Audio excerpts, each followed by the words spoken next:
비례대표하고 나서 이제 지역구로 가신 거잖아요. 네. 근데 민주당으로서는 험지를 할 수 있는 강남에 출마하셨단 말이에요. 네. 당선도 되시고.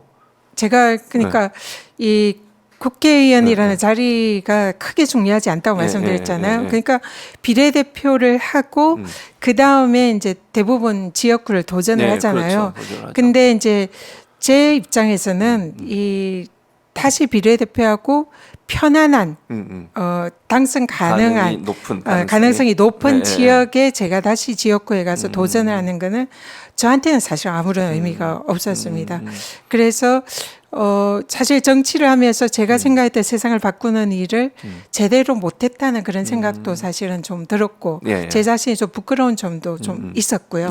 제가 호기롭게 나 한번 정치하면서 정말 세상을 멋지게 바꿔볼 거야 했는데 제 비례 4년 동안 한다고는 열심히 했고 뭐 4년 연속 뭐 최우수 의원으로 이렇게 인정도 받았지만 제가 스스로 생각했을 때는 부족했다 이 생각이 들더라고요. 그런데 또 거기에 다시 뭐 제 입장에서 뻔뻔하게 그런 쉬운 지역에 가서 또 한 번 지역구 의원을 하는 거는 아무런 의미가 없다. 근데 이제 당시에 제가 민주당의 원내대변인을 하고 또 그때 당시에 민주당이 80 몇 명인 소수 야당 시절이었습니다. 그러니까 민주당이 비어있는 지역이 많았잖아요. 그러니까 당선 가능한 쉬운 지역이라고 보이는 지역들에 이제 지도부에서는 저를 많이 보내려고 강남이 아니라 여러 군데 추천을 받았습니다. 뭐 하여튼 뭐 강북 지역이나 뭐 이런데 여기 가라 지도부에서 이제 막 다 저한테 그렇게 제안을 해주셨어요. 근데 저는 다 거절했죠. 저는 싫습니다. 그래서 지도부에서 당시에 저에게 엄청 화를 냈습니다. 거기에 가서 하면 무조건 당선이 되는데 왜 안 가려고 하냐. 그러고는 제가 강남 가겠다 이러니까 모두가 다 딱 간 거죠. 그게 100% 안 되는데 왜 가려고 하냐. 근데 저는 소신이 뚜렷하니까 당선되는 지역보다 제가 생각했던 세상을 바꾸는 거는 저 같은 사람이 이 당선 불가능이라고 생각하는 지역에 도전을 해서 강남이 이제 그런 지역이죠. 그리고 거기 가면 당선 안 될 거 뭐 100% 뻔하잖아요. 거의 그렇죠. 그러니까 당선이 안 돼도 좋다. 그런데 거기 가서 이 지역주의나 계급주의 이런 거를 금이라도 낼 수 있다면 이거는 제가 세상을 바꾸는데 일조하는 거다. 그게 나의 사명이다. 그래서 모두가 말리는데 난 강남 가겠다 해가지고 억지를 부려가지고 강남 도전을 했는데 19대 때는 떨어졌습니다. 19대 떨어지고 그때 이제 경선했잖아요. 정동영 의장님이랑 경선해가지고 떨어지고 경선에서 떨어진 것을 떨어지고 이제 당에서 이제 이 사람 아깝다 이래서 재활용하려고 경선 떨어져도 또 공천을 주려고 한 겁니다. 전략 공천을. 그래서 어느 좀 이 내부에서 여론조사를 돌려보니까 이 지역 가면 전현희 의원 가면 당선될 것 같아라고 그 내부 민주연구원에서 여론조사한 걸 가지고 저를 이제 그 지역으로 전략 공천을 한다고 발표를 했어요.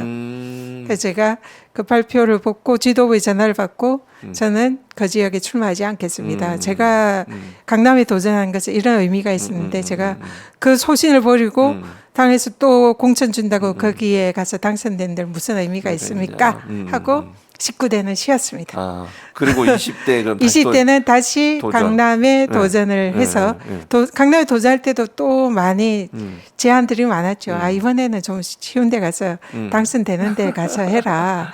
그랬는데 이제 또 고집을 부렸죠. 이건 제 소신입니다. 고집이 아니라. 그래서 강남에 도전해서 한 번 더 이 당선 안 돼도 괜찮다. 당선 안 돼도 여기에 대해서 의미 있는 도전이고 그 바위돌을 계란으로 치면 결국은 바위가 부서지지 않겠냐. 그래서 바위를 금이라도 내겠다는 심정으로 20대에 도전을 했고요.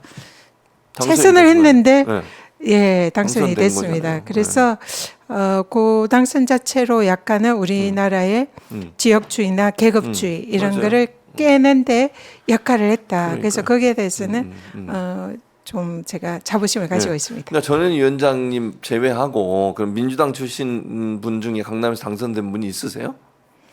제가 뭐 거의 최초로 알고 있고요. 그 이전에 뭐 무소속으로. 그 홍사덕 의원님인가?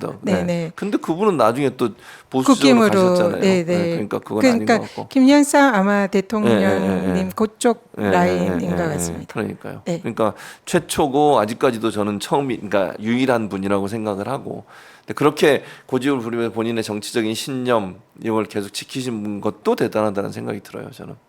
제가 예. 그 혈우병 그 사건 10년간 투쟁해서 예. 결국은 대법원에서 승소 판결을 받아낸 그것, 그다음에 강남에서 누구나 안 된다고 했는데 예. 끈질기게 해서 강남에서 당선된 거, 예. 이런 걸 보면 제가 보기보다는 예.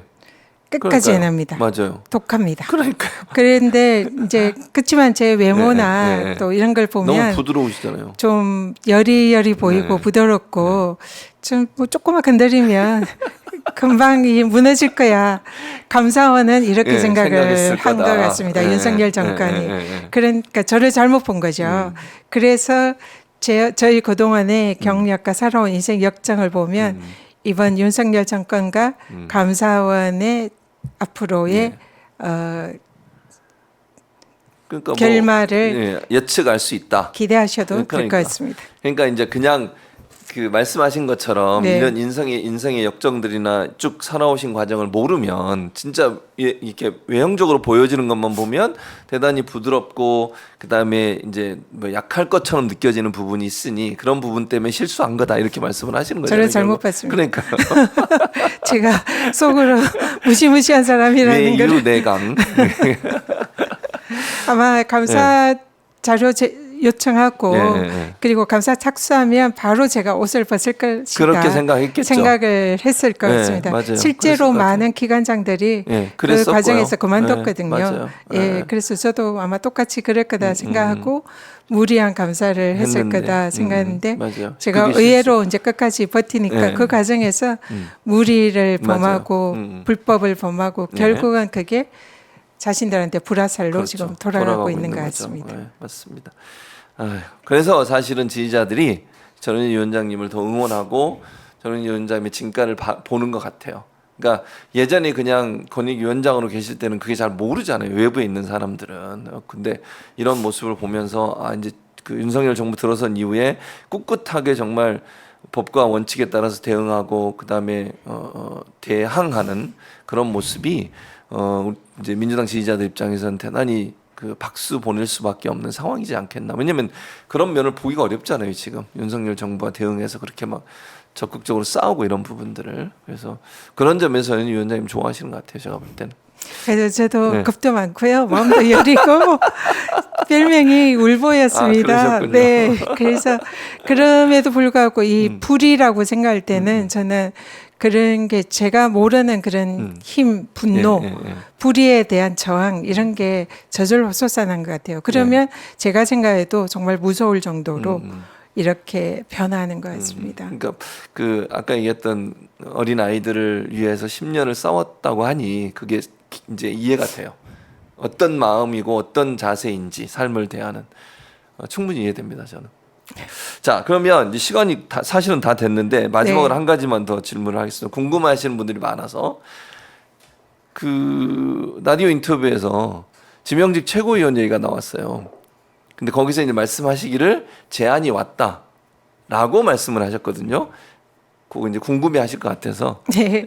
스토리가 어떻게 되는지 말씀을 좀 부탁드립니다. 일단은 그 네. 부분은 네. 인사권자 네. 우리 이재명 당대표님의 소관이고 네. 권한이다 생각합니다. 네. 그래서 뭐 그 과정에서 이제 뭐 여러 분들이 추천이 된 걸로 알고 있고요. 네. 저도 뭐 그 중에 한 명이다 생각합니다. 그리고 또 많은 분들이 이제 뭐 좀 했으면 좋겠다 이렇게 말씀을 하시지만 뭐 저는 그는 당 대표님의 권한이고 네. 뭐 우리가 그거는 뭐라고 할 그런 문제는 아니다 생각합니다. 알겠습니다. 추천은 들어왔고 검토 중이고 후보 네. 중에 한 분이다. 이 정도로 정리하면 되겠습니까? 뭐 그런 정도로 알고 네, 있습니다. 알겠습니다. 네. 그리고 이제 출마는 하시겠다고 얘기하신 걸로 제가 들었는데 네. 그건 확정된 거죠? 제가 네. 그래서 그 제가 그동안 살아온 네, 인생 네, 역정을 보면 제가 국회의원 한 번 되는 걸 크게 중요하지 않게 생각한다는 걸 네. 아실 거예요. 네, 근데 그래서 권익위원장 그만두고 이제 또 다른 형태로 사회에 봉사하고 인생을 살아가는 게 좋겠다 이런 생각을 그동안 고민들을 해왔습니다. 네. 권익위원장 시절에도요. 네. 그런데 감사원 감사를 받고 이 정권의 무도함을 목격하면서 또 거기에 대해서 이제 불화살을 쏘면서 국민들과 함께하는 과정에서 제 역할이 아직 정치에서 역할이 있겠구나 이런 생각을 이제 좀 점점 굳히고 있고요. 예. 그래서 이번 총선에 출마를 해서 그런 역할을 좀 더 강력하게 해야 되겠다 그런 생각을 이제 지금은 하고 있습니다. 사실 그 지지자들이 다 원하세요. 적당 뭐 댓글에도 그렇고 출마하시라고 꼭 해야 된다 이런 의원이 많아서 네. 해주시기를 간절히 바라는데 또 안 하실까봐 걱정됐는데 그렇게 제가 명확하게 그만둘 얘기하셔서 때 국민의 명령에 따르겠다 이런 표현을 썼거든요. 그래서 국민의 명령에 따르겠습니다. 그러시면 됩니다. 명령입니다 이거는. 국민의 명령, 제 명령이 아니라 국민의 명령이니까 꼭 국회의원 되셔서 정말 무도한 윤석열 정부 뭐 얼마나 갈지 모르겠지만 그 국회 안에서 싸워주시는 모습을 아마 지지자들이 원하지 않을까 이런 생각이 듭니다. 예, 응원하겠습니다. 고맙습니다. 예, 저희는 이제 마쳐야 될 시간이 돼서 지금 뭐 한 5, 6분 더 지났는데 저는 위원장님 여러 가지 얘기 듣고 또 많은 분들이 응원 메시지도 보내주시고 그래서 조금 더 했습니다. 저는 위원장님 오늘만 오시고 안 오시는 건 아니고 한 달에 한 번씩 좀 와주세요. 네, 예, 교수님께서 불러주시면 영광입니다. 아니면 와주셔서 감사합니다. 시청자분들이 너무 좋아하시고 많이 또 응원해 주시고 이래서 위원장님 오시면 정치 현안에서 이제는 이제 뭐 감사원 얘기도 해야 되겠지만 정치 현안에 대해서 조금 얘기 나누고 뭐 윤석열 정부의 이런 어떤 행태에 대해서도 분석도 들어보고 이러고 싶으니까 위원장님 좀 모시도록 하겠습니다. 참 자주 와주시기를 부탁드리겠습니다. 고맙습니다. 예, 자 채보라 최준봉의 보이는 라디오 플러스 이제 마쳐야 되겠습니다. 오늘 전현희 전 국민권익위원장님과 함께 얘기 나눴고요. 위원장님 한 달에 한 번 정도 계속 모셔서 정치 현안에 대해서 얘기 듣는 시간을 갖도록 하겠습니다. 오늘도 함께해 주신 여러분 고맙고 저희는 다음 주 목요일에 다시 찾아뵙도록 하겠습니다. 자, 전현희 위원장님과 함께 인사드리겠습니다. 시청해 주셔서 고맙습니다. 고맙습니다.